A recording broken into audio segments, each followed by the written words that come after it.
y'Imana abane nawe uyu munsi none turagarutse kugira ngo twonye tuganire turebere hamwe byadufasha ndetse bigafasha ubugingo bigafasha n'umutima. Amahoro rero y'Imana azi kubana nawe. Birashoboka ko waba urwaye, waba se umerewe nabi, waba se ufite ibibazo, ufite amage, amakuba n'ibigeragezo, ariko reka mubwire ngo Yesu Kristo aracakora kandi Yesu Kristo ni umwami w'ubuzima bwawe ndetse w'imibereho yawe. Niwe ushobora guhindura ubuzima bwawe bushya. Uyu munsi ndashaka tuganire ikiganiro kirebana n'ubugingo ariko ndetse n'umubitawusize, ariko cyane cyane mu buryo bw'umwuka. Mu buryo bw'umwuka ni ikiganiro kivuga ngo amabanga 10. Ngiye kubwira amabanga 10 agufasha kugarura cyangwa se kwisubiza imbaraga zawe mu buryo bw'umwuka zatwawe n'abarozi cyane cyangwa se abarozi bagutwaye. Ni amabanga 10, baza wumve neza, yagufasha kwisubiza, yagufasha kugarura imbaraga zawe mu buryo bw'umwuka abarozi bagutwaye.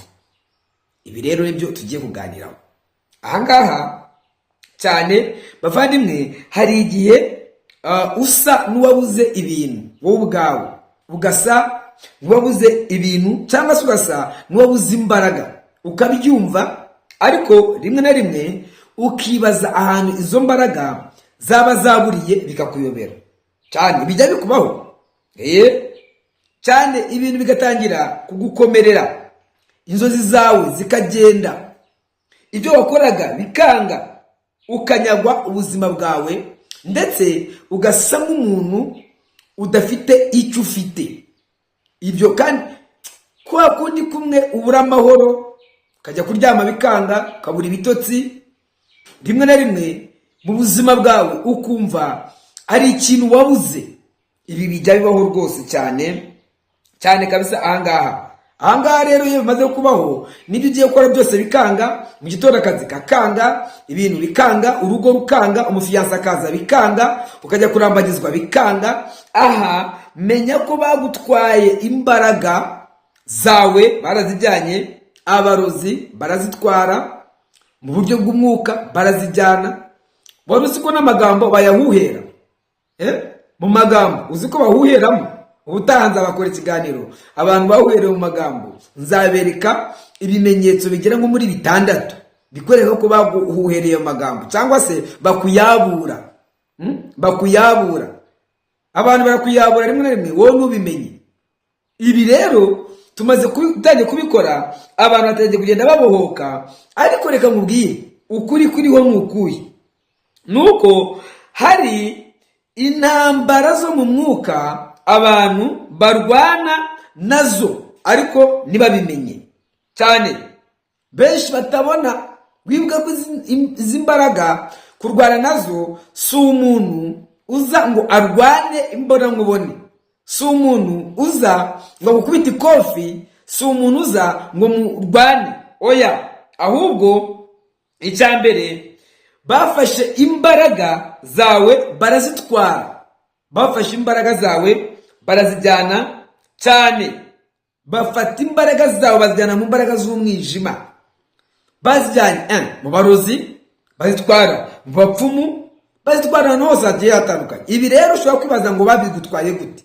Ibi nibyo nshaka kubwira. Birashoboka ko ahangaha wanyuze ahantu ugenda gusa umuntu agatwara igicucu cyawe, iki gicucu cyawe akagifata, kandi wibwira ngo uri muri Amerika ngo nawe wakuroga, ariko ibyo unyuramo bashobora kuba wakuroga utaragenda cyangwa se bakaba barakuroze kera ukiri n'umwana, ariko wowe nubimenye izo mbaraga ukazigendana.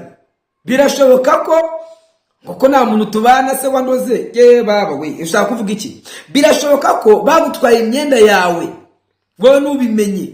Imyenda yawe uranabimenya, ahubwo niwayikuraho, niwabyikuraho izo mbaraga, niwazitesha agaciro cyane. Birashoboka ko hari ukuntu abantu bajya koga nka nijoro cyangwa se mu gitondo, ariko amazi yaraye hanze mu bigega, amazi yaraye hanze, kwa kundi amazi arara hanze, abantu baraye bahuhera ibintu ku mabati yawe, baraye bacuragura aho ngaho iwawe, ariko ibyo byose wowe nubimenye, ukabyuka rero wiyuhagira, amazi niwe yasenyeye, amazi niwe yateye amaraso ya Yesu. Bya bintu rero wowe ukibwira ngo nyamara nuko bagenda batwara imbaraga z'abantu z'abantu bakazitwara. Uzi ko hari igihe usangira n'umuntu agushaka akagushaka, kwa kundi umuntu ajya nko kwiherera nko muri toilette agacunga uvuyemo, cyane ko tugira amahirwe yana nko muri iyi minsi abantu wenda bafite amatoilette amena amazi, ariko wavamo za toilette zidafite amazi akaba yatwaye nko ku nkari zawe akazitwara. Byo wari ubizi wowe? Agutwara imbaraga mwasangiraga, akagutwara amacandwe mwasangiraga. Ibi rero nje kukubwira ibintu 10 byagufasha kugarura imbaraga zawe bagutwaye. Iyi myenda yawe cyangwa se umusatsi wawe barawutwaye. Nari igihe uryama ugasanga umusatsi bawutwaye wowe. Nari igihe uryama ugasanga umusatsi bawutwaye wowe. Ba bantu mukunda kwisokoza imisatsi igagenda ipfuka mu rugo mukayijugunyaho mubonye. Ibyo ni akazi kanyu. Ibyo mubyitondere uyu munsi. Mubyitondere. Bashobora gutuma umuyaga ukaza wagashyururu ugahita utwara wa musatsi, kuko babikoze mu bapfumu mu buryo bwa gipfumu rero, ariko bakabitwara. Rero uyu munsi hari inkuru nziza nshaka kubwira. Ndakubwira ngo nta kintu na kimwe umwanzi yatwaye kitashobora kugaruka cyane. Yoweri ibice 2:25 haravuga ngo nzabasubiza imyaka inzigezari, nzabashumbusha byatwaye na kagungu n'ubuzukira. Rero tugiye gusenga Imana aka kanya. Mbere ngo dusenge, reka maze ngubwire ngo niba ari ubwa mbere uri kumwe na Reverend Pasteur Chimier, kora subscribe, kora like, commentaire muri ikiganiro uyishyiremo, kugira ngo turusheho kugenda twumva neza icyo umwuka agenda abwira amatorero. Imana rero ikumera umugisha, kandi ukuboko kw'Imana gukomeho iminsi yose. Ndagukunda cyane. Reka dusenge Imana kugira ngo dutangire ku kintu cya mbere. Uwiteka Mana ishobora byose, ndagushimiye ko ari wowe wenyine waremye ijuru n'isi. Ndagushimiye ko uri umutabazi wacu, uri Uwiteka ryo zina ryawe, uri umwami w'abami Kristo. Ndakwigize ngo iki kiganiro naba ari nge ugiye kukivuga, ahubwo imbaraga zawe zibane natwe, kandi umuntu wese ugiye kumva arusheho kumva no kumvira. Kandi mu izina rya Yesu ndahagarika imbaraga iyo ari yo yose, ndahagarika umwanzi uwo ari we wese, ndahagarika igitero icyo ari cyo cyose, ndahagarika imbaraga iyo ari yo yose muri iki kiganiro, ndahagarika umugambi wa Satani wose washaka kubuza umuntu kumva icyo umwuka abwira amatorero. Ndaseze ngo ubutware bwawe n'ubushobozi bwawe, mwami w'abami, biganze bitegeke, imbaraga zawe zibohore, ubuntu bwawe bureme, icyoro cyawe kireme, amasezerano yawe areme, kandi mu izina rya Yesu ukora ibitangaza hagati muri twe. Ndagushimiye ko ubikoze kubwa Kristo umwami wacu. Amina. Imana iguhe umugisha. Ikintu cya mbere kugira ngo ugarure imbaraga zawe abarozi batwaye mu buryo bw'umwuka, ikintu cya mbere ni ukubanza kwemera ko intambara iriho. Ni ukubanza kwisuzuma ukamenya ko ibyo bintu koko biriho. Mu gihe rero utaramenya ko ibyo bintu biriho, ntiwamenye n'uko ubirwanya. Banza umenye neza ko, isuzume urebe ko hari ibyo wabuze. Ese koko hari amahoro waba warabuze mu rugo rwawe? Ese koko hari ibintu waba warabuze? Ese koko hari ingorane ugenda uhura nazo kandi zikaza nawe ubwawe utazi uko bigenze? Banza umenye neza ko izo mbaraga ziwe. Numara kuzimenya, ariko banza umenye neza ni gute ushaka ukamara imyaka 5, ukamara imyaka 6 utarabya, kandi wajya kwa muganga bakakubwira ko uri muzima, ndetse wanatwita inda zikavamo. Ibyo ukoze byose birayoyoka, nta kintu na kimwe ujya ukora ngo kiriyazise. Ibyo ugambire gukora biragenda. Ubona akazi bakakwirukana mu gitondo, nukamaraho 2. Niyo ukamazeho 2 uhora urwaragura, kandi mu gihe utarabona akazi nurwara. Ari icyo wabuze, ari imbaraga bagutwaye. banza umenye, ubyara abana bawe ugasanga ntibafite ubuzima, uhora kwa muganga, uhora mu bitaro, bakubujije gukora, kandi abana ni umugisha. Ariko kuri wowe kugira ngo wabe umugisha, ahubwo bakubereye nk'ikigeragezo. Abakuze banywa itabi, banywa urumogi, banywa inzoga, barakunaniye, bagiye mu busambanyi, byaranze. Hari icyo ubuze, hari icyo ubura. Iyo ntambara banza wemere ko iyo ntambara iriho. Iyo ntambara iriho. Ujya mu kazi bakakurwanyirizamo kandi nta kosa ndetse nta n'icyaha wowe ubwawe wibonaho, bakakurwanya gusa ukumva mbese ufite ibibazo n'ibigeragezo. Banza umenye ko icyo kintu kiriho. Ibyo byose ni intambara zo mu mwuka. Natanze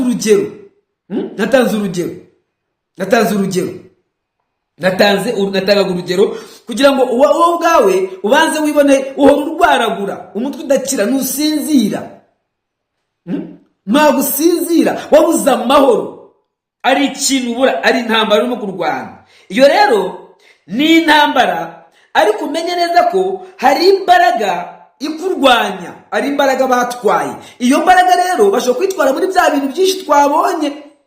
Rero iyo umaze kumenya ko ari ikintu ubura, ko ari icyo ubura ahangaha, kandi izi ntambara kurwana nazo banza umenye ko ntibigaragara, ni ibintu bitagaragara. No kubibwira umuntu biragoye, ntiwabibonesha amaso cyane. Ni imbaraga. Abefeso ibice 3:12 biriya bivuga neza cyane, turwana n'abantu badafite inyama n'amaraso, ni imyuka mibi y'ahantu ho mu ijuru. Rero ikintu cya mbere ni ukubanza ukemera ko iyo ntambara iriho, ukabanza ukisuzuma, ukareba ibyo urwana nabyo, ukareba ibyo bitero byaba bimaze kubaho. Anyway, icyo ni icya mbere. Icya kabiri cyakwereka kurwana intambara kugira ngo ugarure ibintu byawe, ni ugusiba amasezerano mabi yose yo mu mwuka. Amasezerano mabi yose ukayasiba cyane. Hari amasezerano ashobora gukorwa utabizi wowe ubwawe. Ayo masezerano urashaka kumbwira ngo njyewe nta masezerano yo mu mwuka nasinye? Yego, ariko ari amasezerano mabi ashobora gukorwa wowe ubwawe utabizi.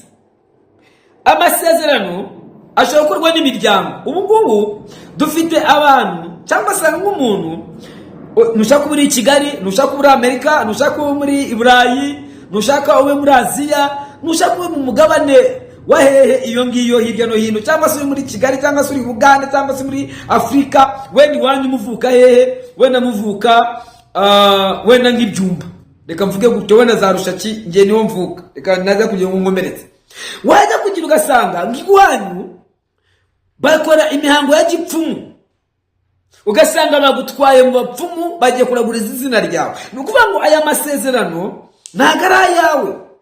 Hari abantu bakorewe amasezerano batabizi, kera mukiri n'abana, ugasanga kwicara ku ntebe y'Ikinyarwanda bakayikwicazaho, hari amagambo bagutongereyeho wowe ubwawe utabizi. Ayo masezerano rero mu buryo bw'umwuka ugomba kuyikuraho ukayasiba. Nonaha siba ayo masezerano mu miryango, yasibe. Amasezerano yo mu nzozi. Inzozi ari ukuntu ziza zikagusinya amasezerano, ariko wowe ubwawe utabizi uri gusinya amasezerano. Ayo masezerano yakureho. Amasezerano yo mu bikorwa yakureho. Ari igihe umuntu ashobora kukwanga akakujyana mu bapfumu, cyangwa se akajya kurogesha wowe ubwawe utabizi. Ayo ni amasezerano, yasibe. Uyu munsi ugomba kuyasiba. Ayo yose urayasiba. Abakolosayi ibice 2:14 haravuga ngo igahanagura urwandiko rw'imihango rwaturegaga, ikarudukuzaho kurubamba ku musaraba. Banza wumve neza niba na Bibiliya ubwayo ibivuga. Ari amasezerano wasinye uyu munsi wa none ugomba gusinyura. Wasinye utayazi, warasinye uyazi, ugomba kuyasinyura uyu munsi wa none ukayikuraho. Bibiliya nayo irabivuze. Imana ngo ishobora guhanagura urwandiko rw'imihango rwaturegaga. Ari imihango bagukoreye wowe ubwawe utabizi, ari imihango bagushyizeho ubwawe utabizi, ariko iyi mihango yose ugomba kuyikuraho mu izina rya Yesu, ukabitsemba byose, ukabyikuraho, ukavuga ngo uyu munsi wa none ndabyanze. Nanze aya masezerano, nanze iyi mihango, nanze ibyo nasinye mu nzozi, nanze ibyo bankoreyeho mu miryango, nanze amasezerano yayo yose, ayo banjyanyeho nabizi, ibyo bashizemo nabizi, ayo masezerano yose ukayakuraho kubw'imbaraga z'Imana mu izina rya Yesu, ukabikuraho, ukabisiba. Cyo ni icya kabiri. Icya gatatu, egera Imana cyane cyane. Iyo ugiye kure y'Imana bihita biba akaga. Iyo ugiye kure y'Imana bihita biba akaga. Iki rero ni ikintu cya kabiri, cya gatatu, ugomba kwegera Imana. Abantu bazi ngo kwegera Imana ngo ni ukujya mu rusengero, ngo guhoramo, ngo abantu bagatendereza. Reka twasi ko kwegera Imana, ahubwo kwegera Imana ni ugusenga amasengesho akomeye, ariko arimo ubutware n'imbaraga cyane, n'imbaraga.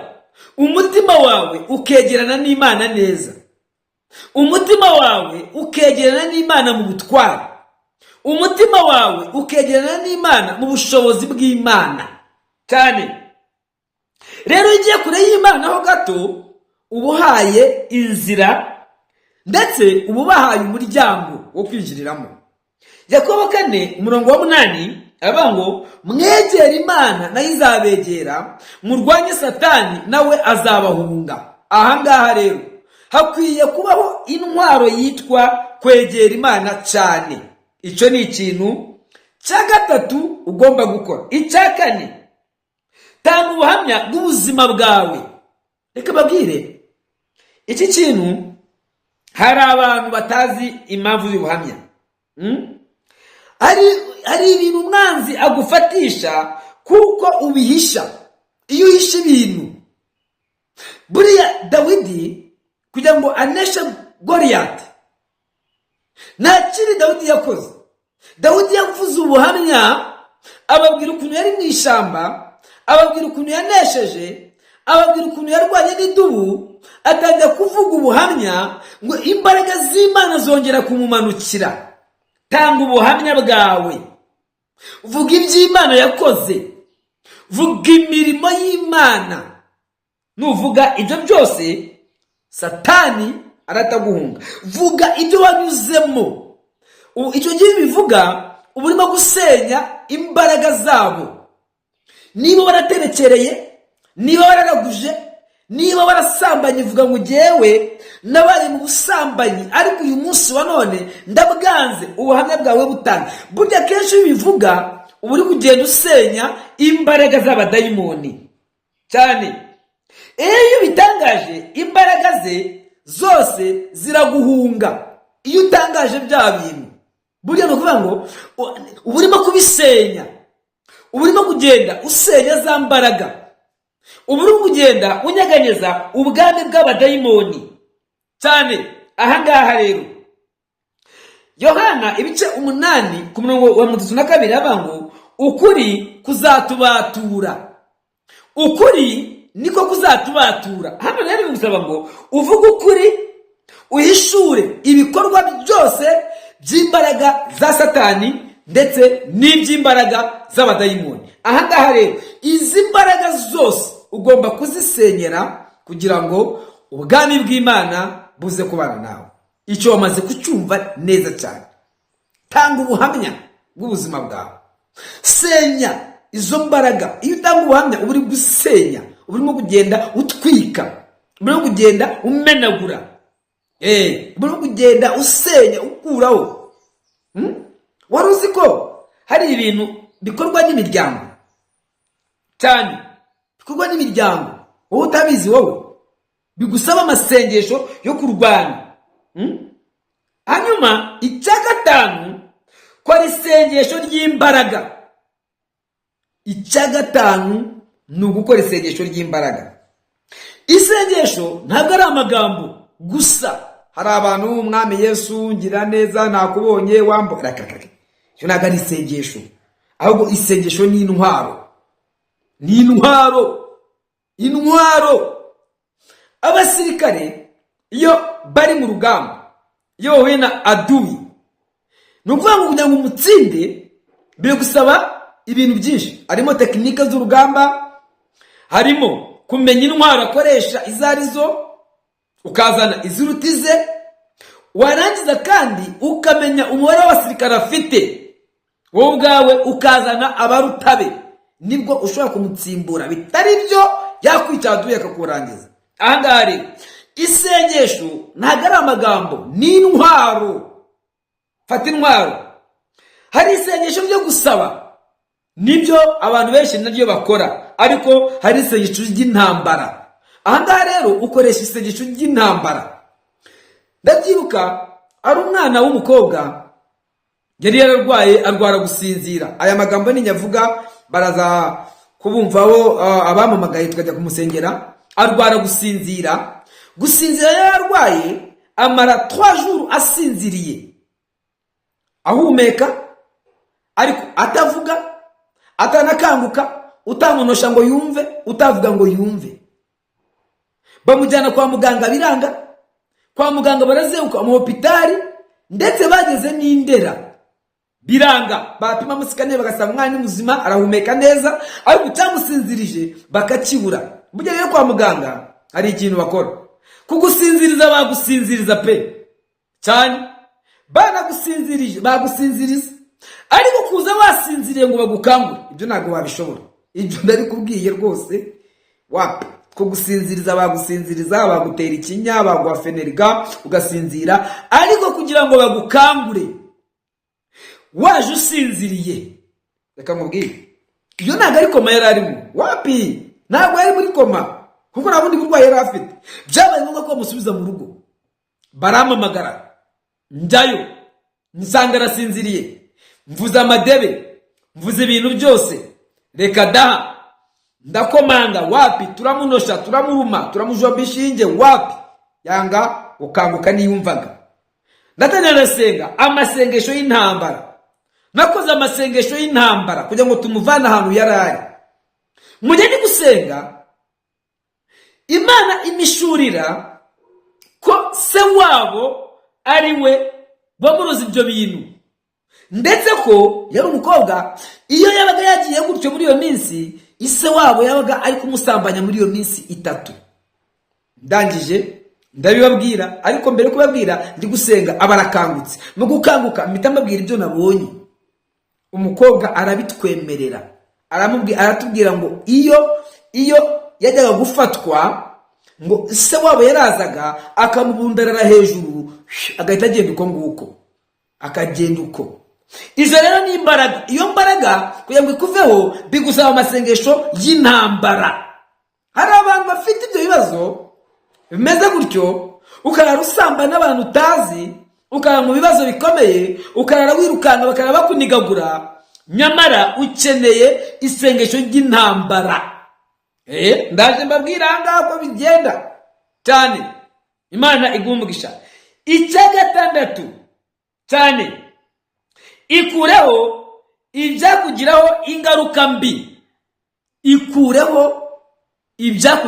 ingaruka mbi cyane iki nicyo ugomba kubanza kongera gukora ndetse iri banga ryo kwikuraho ibyakugiraho ingaruka mbi hari ibintu bishobora kuba cyangwa se gufungura imiryango Satani anyuramo ibyo rero ukwiye kubanza kubisobanukirwa neza icyambere ni iki ni inshuti mbi ikureho inshuti mbi ikureho ibikorwa bibi ikureho imyitwarire idakwiriye ibyo bintu bisezerere uhereye nonaha bikureho kuraho mweravuze ngo mbwira uwo mugendana nkubwire uwo uri we kugira ngo uzamenye umuntu umugendana nuko uzamenya nabo bagendana nabo niba unywa itabi ujyana n'abanyetabi uzaba unywa itabi niba ujyana n'abantu banywa urumogi ujye uzaba urunywa niba ujyana n'abantu banywa inzoga uzaba uzinywa niba ujyana n'abantu batukana uzaba utukana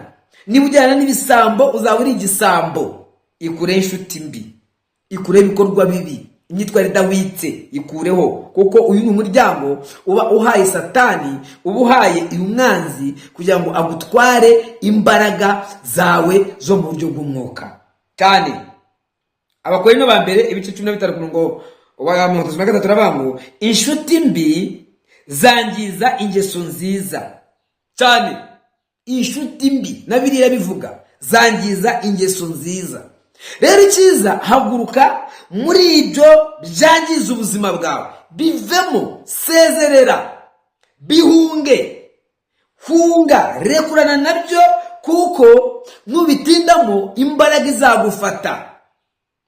Icya karindwi, intwaro cyangwa se ibanga rya karindwi ugomba gukora kugira ngo ibyawe bigaruke, kwirukanaho imyuka mibi. Kwirukanaho imyuka mibi. Cyane ahangaha wirukana imyuka mibi gute? Ntutinye kuvuga mu izina rya Yesu Kristo. Cyane n'imbaraga wahawe zirahagije, izo mbaraga zirahagije. Hari abantu rero babona ibyo ngo twebwe rwose ngo iwacu ngo nuko ngo barabikoraga, ukumva urabitagatifuje, ukumva bikizaho, nyamara numenye ibikurwanya, ukumva akazi barakwirukanye, ukumva nibyo ukirwa n'ibidokima, muri gushaka kandi kazi, ugafata amafaranga akayoyoka nuzi ko yagiye, aho guraho ngaho gusanga amafaranga ngo yashize, aho rimwe ngo ukirwa n'umugore cyangwa se n'umugabo, ukanga gushaka ngo wabuze amafaranga, iwawe bakakubenga, ukumva ntacyo bigutwaye, umufiyanse wa mbere akagenda n'uwa kabiri akagenda, ukumva nta kibazo na kimwe ufite, ukagize imyaka 35 nturarambagizwa, ukumva aho ngaho gusa, ukumva aho ngaho gusa pe. Reka nkubwire, ufite ikibazo gikomeye cyane. Iyirukane imyuka mibi. Cyane Luka 10:19 aravuga ngo nabahaye ubushobozi, nabahaye ubutware bwo gukandagira inzoka na sikorupiyo. Ufite ubutware, ufite ubushobozi, ufite imbaraga z'Imana ziri muri wowe, zirwanishe kugira ngo Satani ahunge ubuzima bwawe, zirwanishe umumenagure mu izina rya Yesu Kristo. Imana iraza kubana nawe. Cyane vuga cyane uti imbaraga zanjye zose zigaruke. Vuga cyane ngo imbaraga zanjye zigaruke. Cyane imyuka mibi yose ivumwe ku buzima bwanjye. Tangira usenge nonaha ngaha, winginga Imana uvuge ngo nonaha ndakwirukanye wa mbaraga mbiwe, zitwike zange, banza ubijyange. Wewe banza ubijyange wowe ubwawe, banza ubijyange, banza urwanya intambara yo kubijyanga, banza ukora umwigaragambyo wo kwanga izo mbaraga. Mu gihe utarabikora ntabwo zakuvaho, ariko hari icyo ugomba gukora kugira ngo uyu munsi wa none umugambi w'Imana uze ku buzima bwawe. Hari icyo ugomba gukora kugira ngo ineza y'Imana igutsindishirize. Hari icyo ugomba gukora kugira ngo ubuzima bwawe bube buzima bugaruke, imbaraga z'umwuka wera zongere zigaruke, ineza y'Imana yongere gukora igitangaza ku buzima bwawe mu izina rya Yesu Kristo. Cyane icyamunani ugomba gukora, kora amasengesho. Twavuze amasengesho haruguru, ariko hano ari ibintu bimwe bidashobora kuvaho keretse kwiyiriza ubusa. Ahangaha nimbivuga abantu muri iyi minsi ntabwo bashaka kwiyiriza ubusa, ariko ari amasengesho yo kwiyiriza ubusa. Bibiliya yavuze ngo ikize, Bibiliya yavuze ngo bene uwo mudayimoni nta kindi kizamwirukana ngo ni ugusenga ndetse no kwiyiriza ubusa. Ari amasengesho yo kwirukana dayimoni. Ariko muri iyi minsi abantu nyine twabaye abanebwe, twarabitagatifuje. Wabonaga mbere muri zestambutse abantu basenga amasengesho 3 bakajya imbere y'Imana bagasenga batabya batanywa, bakibabaza, ayine yihorere, ariko senga yitatu, kuko nabe niyo wenda reka tuvuge mu bihe byavuga niyo bakoreshaga, niyo bakoresheje, wenda koresha nk'ay'Abayahudi bakoresheje barwana na Hamani. Nta kindi cyakoze, ni isengesho, ni imbaraga zibohora, ni imbaraga z'Imana zuzakoze aho hantu. Rero senga amasengesho yo kwiriza ubusa, hanyuma urwane n'abadayimoni, Satani araguhunga mu izina rya Yesu Kristo. 9, hindura imitekerereze yawe. Ibanga rya 9, hindura, change mindset. Change mindset. hindura imitekerereze. Numara guhindura imitekerereze, abadayimoni n'intekerezo zabo n'ibitekerezo byabo bizaguhunga. Iyo myuka mibi yose izahunga ubuzima bwawe. Hindura. Change mindset. Change mindset. Wamaze kubyumva? Icyacumi aje dusorezaho rero cyane, komera ku ijambo ry'Imana. Mureke babwire, ijambo ry'Imana ni ikintu gikomeye. Umwe yaravuze ngo mbika ijambo mu mutima wanjye kugira ngo nagucumuraho. Uyu ni Dawidi. Kandi wibuke ko ijambo ry'Imana ni intwaro ndetse ikomeye abantu bataramenya ko ariyo ikwiriye kurwanishwa kuruta ibintu byose. Nusenga ukizera ijambo ry'Imana, ijambo ry'Imana ryavuze ngo ni itara rimurikira ibirenge byanjye kugira ngo naza gusitara. Nubakira ku ijambo ry'Imana uzanesha imbaraga z'abadayimoni. Nubakira ku ijambo ry'Imana uzanesha imigambi y'abazimu.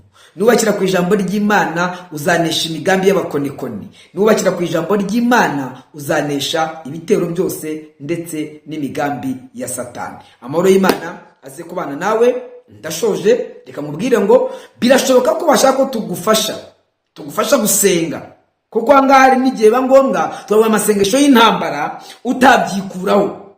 Twagusengera iri sengesho ry'intambara. Isengesho ry'intambara rero ribaho kugira ngo ufatikanye n'abandi, ushaka umuntu agusengera isengesho ry'intambara. Isengesho ry'intambara rero wowe ubwawe ntiwashobora kurisenga, kuko kenshi umuntu aboshwe umeze nka Petero ari mu nzu y'imbohe ngo yasinzira hagati y'abasirikari babiri. Iri sengesho ry'intambara ntabwo yari arishoboye, kuko yari mu bigeragezo, yari mu makuba, yari mu kaga, yari mu mage. Yari akeneye uza kumufasha gusenga kugira ngo Imana imukore igitangaza. Yari akeneye uza kumufasha kwinginga Imana kugira ngo ubuntu bw'Uwiteka buze kuri Petero. Barasenga ngo abitorero bagira umwete wo kumusabira. Ahangaha rero isengesho ry'intambara ukeneye gusengerwa, duhamagare munsi y'icyo kiganiro remo nimero yacu, tugusengere isengesho ry'intambara, tugufashe gusenga iri sengesho ry'intambara kugira ngo uyu mugambi wa Satani, kugira ngo iyi mbaraga y'abadayimoni, kugira ngo iyi myuka mibi iguhunge mu izina rya Yesu Kristo wa Nazareti. Ahangaha rero ukeneye iki? Amasengesho. Duhamagare, ari nimero zacu munsi y'icyo kiganiro, tugusengere Imana, twakira umuntu wari wese mu izina rya Yesu. Imana rero ikugire neza kandi Uwiteka agumugisha. Hanyuma niba kandi washoje ikiganiro ntugisoze udakoze subscribe, niba utarayikora bayikora rimwe byonyine gusa, hari yagiye muyishyiraho mukongera mukayivanaho, bayikora rimwe ryonyine. Hanyuma icya kabiri, kora like gusa, ahubwo like zo bazikora buri munsi rwose, bazikora buri munsi. Commentaire yawe uyishyiremo, ushaka gushyiramo 3 ntacyo bitwaye. Imana iguhe umugisha, ndagukunda cyane mu izina rya Yesu. Reka twongere dusenge Imana, twinginge Uwiteka kugira ngo Uwiteka aze kubana natwe. Data wa twese mu ijuru, ndagushimiye ko uri Imana ikomeye, ndagushimiye ko uri umutabazi wacu.